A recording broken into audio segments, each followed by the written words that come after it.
Welcome guys, another video. Today we'll be discussing Denham's and Casey Tron's response to my lawsuit, which was due on Friday of last week.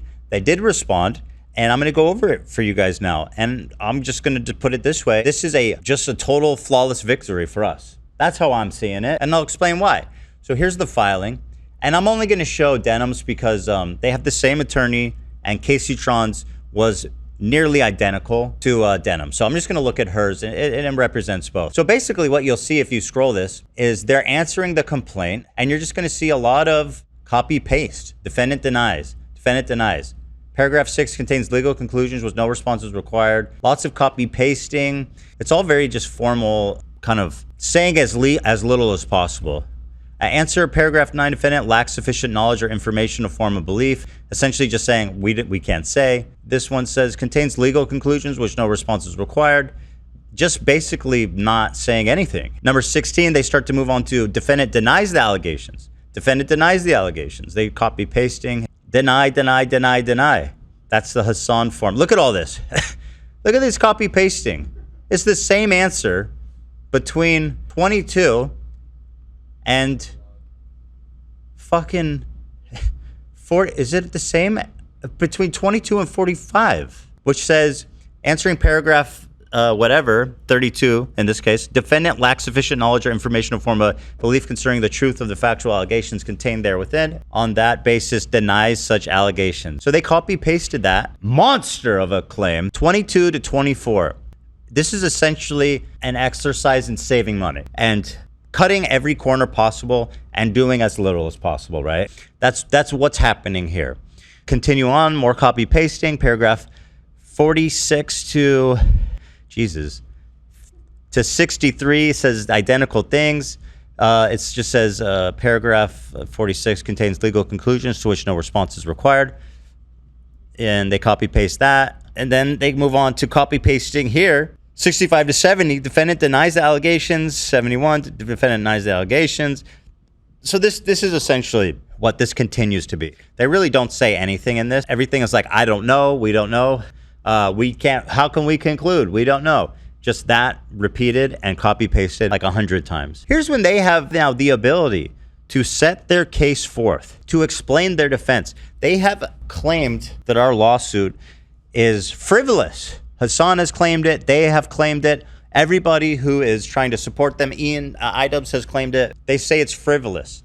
Why then have you declined to state, do the minimum amount of work in your case to explain it? Here, first affirmative defense for fair use. Complaint and each and every cause and action set forth fails to state facts sufficient to constitute a cause of action upon which relief can be granted. Copy paste, copy paste, copy paste, copy paste. This is their defense. This is their answer on fair use. Plaintiff's claims are barred in whole or part by the equitable doctrine of unclean hands. I'll tell you, the only unclean hands here are yours, bucko.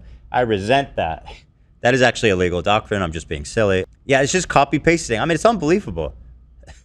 The lack of effort that's gone into this. So that's what it is by their attorney. Besides what's written here, the most interesting takeaways are these, and I'll tell you. Kind of as I touched on, one, they did the laziest, cheapest response, and they failed to tell their story. They had a chance to respond, and they did not take it. The biggest thing to me is they failed. They had the opportunity to file a motion to dismiss.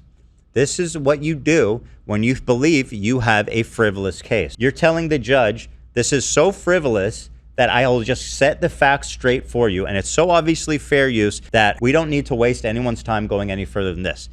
They did not file a motion to dismiss, which means the attorney looked at the facts and considered them all, that they all have merit, and that there was no way in hell a judge would grant a motion to dismiss. That is essentially a confession, a concession that the lawsuit is not frivolous. Because if it was, they would have filed motions to dismiss. That would have been a no-brainer. They didn't do it. The lawyer said, let's not even do that. Let's save money, right? You have no chance of winning. So that's interesting. The other interesting thing about this is that they did not file any counterclaims. We were expecting them to try to file counterclaims, which means they would include in their response some ridiculous trumped up defamation or something, just something to give them leverage against us, to be like, oh, so you know they have to deal with this. Or you want to negotiate? Well, we're going to drop our counterclaim now, and you have to drop your lawsuit, this and that. They didn't even do that because here's the truth. Because either their lawyer is lazy, which might be, I don't know. Or he was like, I don't see any legitimate cause. It would just be a waste of time. But the thing is, they both each raised $40,000. So they have $80,000 in the coffer, the war coffers here. And this is the cheapest, laziest dog shit response you can imagine. No motion to dismiss and no counterclaims filed. So this to us is a total flawless victory. No motion to dismiss, no counterclaims, no case even set forth in the complaint. Lazy, horrible, dog shit. Straight L's all around, guys. I'll be honest. Me and my lawyer were both pretty floored when we saw this because we were accepting these guys to go to war. They were talking a big game. Denims was just raising money a few months ago to sue me for defamation. What happened? What happened? You were so tough. You were talking all kinds of shit. You started to GoFundMe. What happened to this? You had a chance and you didn't even write in a counterclaim. What a coward loser you are. What a coward loser you are, Denims. No counterclaim, no motion to dismiss. Fat L's, cringe, you lose, I win. So what happens now is it goes to, basically it goes to discovery. And then after that, it goes to summary judgment, which is where I think we're going to win, which is essentially after discovery, they have to actually write a response to the charges, to the judge, and then we get to respond to it. And then they respond to our response. And that is basically putting it in the judge's hands to say, hey, we're looking for a summary judgment. We don't need to go to trial. And I think that's where we're going to win. Personally, that's basically it. There's really nothing much to say about it. It's just a total and complete loss. They talked a big game. They had a chance to show it. They failed to level any defense, any criticism at all. They've conceded that this lawsuit is not frivolous, and the fun is only going to begin now. So I don't know that they're going to be able to copy paste their way out of this one, but we shall see. I just basically want to know why Denims didn't sue me for defamation like she promised. I was really hoping to have a good time with her, and I was looking forward to that claim of defamation, but she had a chance right here. I gave her golden opportunity. No motion to dismiss, no counterclaims. Why is that? Lazy, dumb, losers. No money spent. Raised money. Didn't spend the money. That's interesting, isn't it? That's all I have to say about that. So we will stay tuned. Again, this is Denims and Casey Tron. Frogan's response will be due in a couple of weeks. So we will enjoy that. Although I expect it to look something like this. But she has a different attorney, so who knows? Maybe we'll see a different strategy unfolding. But me and my lawyer, we honestly expected too much. We expected way too much of our opponents. We thought for sure there would be a counterclaim at least, right?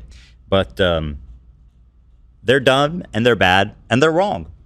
And they don't have the facts, they don't have the law, and also they're hateable. That's 3 strikes. You're out, ladies. This is Ethan Klein, taking a hit of my inhaler and saying, I'll see you guys in the next one.